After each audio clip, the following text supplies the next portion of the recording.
İkinci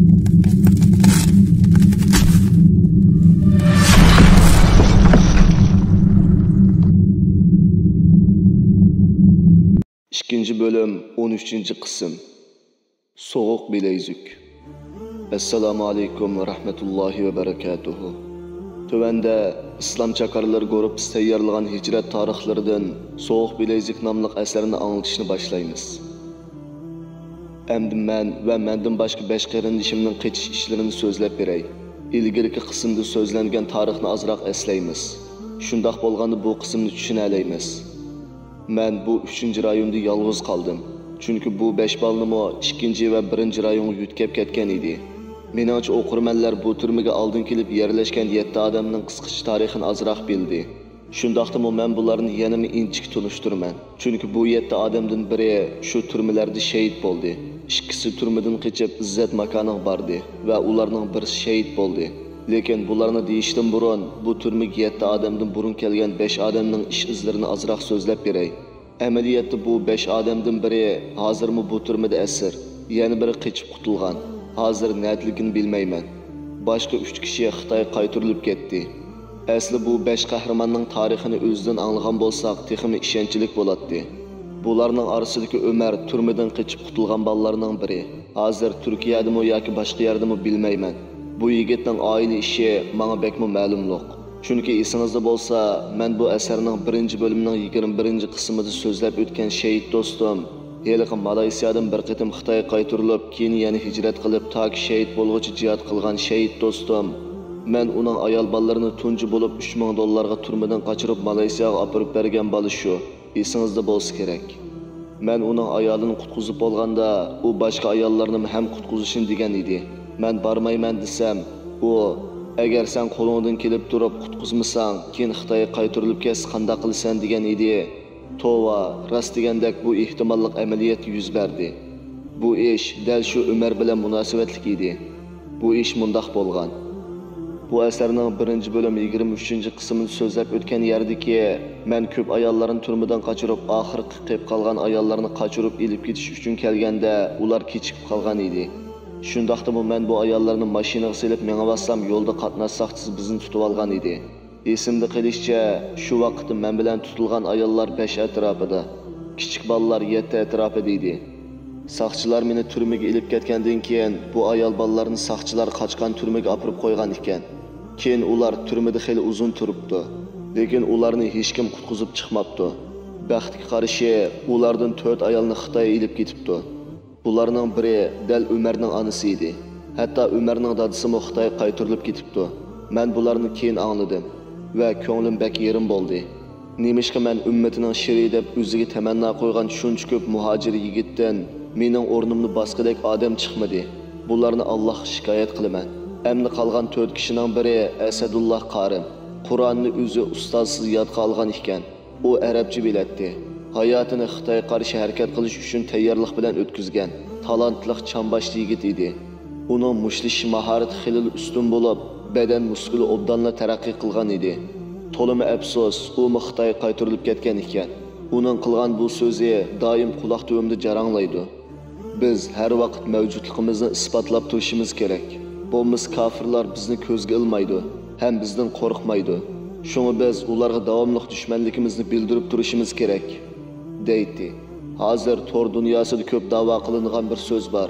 U bo'lsa-mo, biz Ibrohim alayhisalomning yo'lida Alloh yaxshi ko'rganni yaxshi ko'rib, Alloh yomon ko'rganni yomon ko'rishimiz kerak degan so'z. To'g'ri, ajoyib o'rinli so'zlar.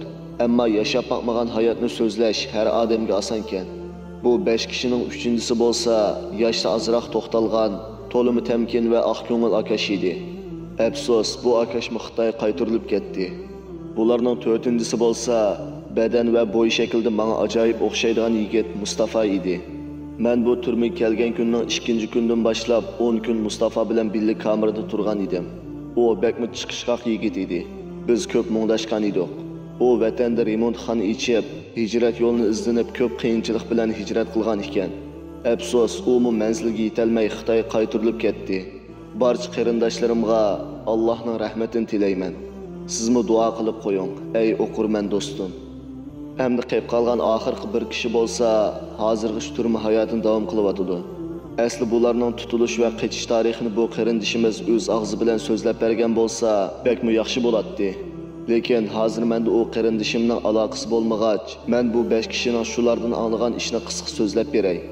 Ular buningdan 3 oy burun turayotgan turmadan qochimiz deb qalaymiqanchilik chiqarib qechishga urindi deb 5 dan ko'proq odamni bu yerga 2 oy qamagan ekan. Keyin ular bu turmada 2 oy turgandan keyin yana shu aslilik turmaga yutkab qo'yilgan ekan. Bu qitam bular nihoyat yaxshi plan bilan turmadan qochishni planlab vaqti kelganda 5 odam salomat turma kameridan sirtga chiqqan ekan. Ammo ular sirtga chiqib bo'lganda saqchilar bularni qo'g'lab ba'zisini shu kuni, ba'zisini ertasi tutib olgan ekan. Bu 5 odam qochish jarayonida turmaning atrofiga o'rnatilgan harlik yo'g'imisimning zarbasiga uchrab ko'p yaralangan bo'lib, orasida eng og'ir yaralangani dal mushlashchi Asadullah. Uning ho'shqini yo'g'imisim xili og'ir kesib mangolmas bo'lib qolgan edi. Hatto mangsa hastaynib mangatdi. Bular tutilib 2 kun saqchi mashinada bog'langan holda yetibdi. Doktorxonaga aparmagan ekan.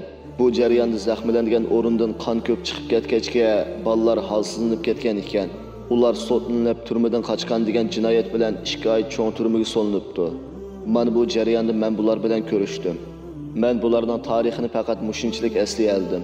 Keyin ba'zi ichinishli ishlar to'g'risida ishonchli uchurga erishsam, bu jarayonni to'liqlab qo'yman inshaalloh. Siz bilgandek, men bu turmaga kelganda oldin qochgan 7 odam o'zlarining qichish hayotini so'zlab berdi. Hammamiz bildik. Ondan keyin qochgan 5 odamning voqealigini qisqacha bildik. Jami qechib qutulgan 12 odam. Ammo bulardan sirt yana 2 odam bor. Bularning birisi men. Yana birisi bo'lsa 2014-yilning 5-ida Malayziyadan Turkiyaga ketish imkoniyati tuvanlab ketgan edi. 2013-yilda Malayziyaga kelib Turkiyaga ketish uchun yo'l saqlagan do'stlarning pullari ozlab, borgancha yo'l qiyinlashdi. Demak, Malayziyadan Turkiyaga mangdigan yo'l bo'lmag'ach boshqa yerdan yo'l izlab baqayli. Boshqa yerdan yo'l chiqib qolar deb bir qarindishimiz o'z yolg'iz bu davlatga kelgan ekan.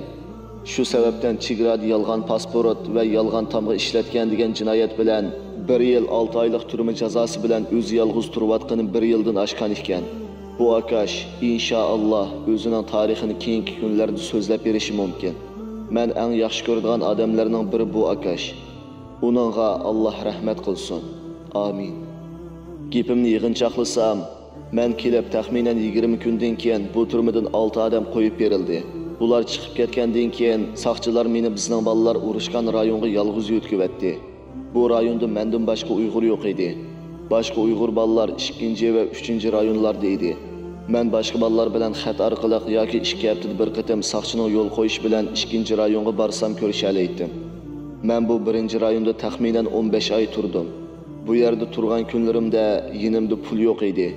Yangi kelgan vaqtlarda 2-rayondagi bolalar doim narsa setib ekilib beradi. Men asosida bu turmaga ko'nigan siri pul topadigan yo'l izlab oxiri satrashlik qildim. Albatta men satrash emas. Lekin mening ideyamda dunyoda bir kishi qila olgan amaliy harakatni yana birining qila olishi mumkin deydigan hukm bo'lg'achqa, men boshda bir qancha musulmonning chechini qattiq qitirqinib astoydillik bilan bekorga yasadim. Keyin boshqalarga mening chechimni yasab qo'y deb asta-asta xaridorlarim ko'paydi. Taxminan kunda 5 odamning chechini yasaydim. Har bir odam ish haqi uchun bir tal qahva yoki bir tal sut beradi. Men bularni boshqa narsalarga tegishib xarajat qilatdim. Hatto keyingi kunlarda odamlar chat yostish uchun navbat bilan saqlashga boshladi. Mening bu ishni qildigan vaqtim bakmi ko'p emas edi. Chunki biz yotoqdan turma ho'ylisiga sahar soat 6 da chiqsak, udul masjidga kirib Qur'on takrorlab chashgoh namoz o'qiydim. Ondan 7 da etganlik tomoq keladi. Keyin 8 da etganlik bayroq chiqarish uchun hamma odam yig'iladi. Keyin 8 dan 20 dan boshlab soat 10:30gacha mashq qilg'ili boratdim. 10 dan 40 o'tganda 1 soat chat yasash uchun satrashxonaga boratdim va shu vaqtda deyishib qo'ygan odamning chechini yasaydim.